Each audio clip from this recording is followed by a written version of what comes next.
తెలుగుదేశం పార్టీలో నూతన నాయకత్వానికి కొత్త సమీకరణాలకు అధిష్టానం శ్రీకారం చుట్టింది. పార్టీ సంస్థాగత నిర్మాణంలో భాగంగా పొలిట్ బ్యూరో జాతీయ రాష్ట్ర కమిటీలను ప్రకటించింది.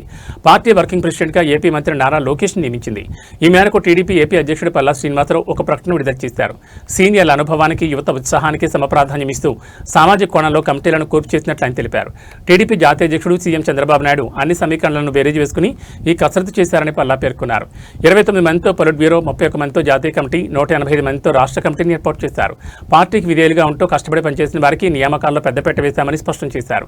గతానికి భిన్నంగా క్షేత్రస్థాయి కార్యకర్తలకు సైతం అత్యున్నత పదవులు కట్టబెడుతూ చంద్రబాబు సంచలన నిర్ణయం తీసుకున్నారని అన్నారు.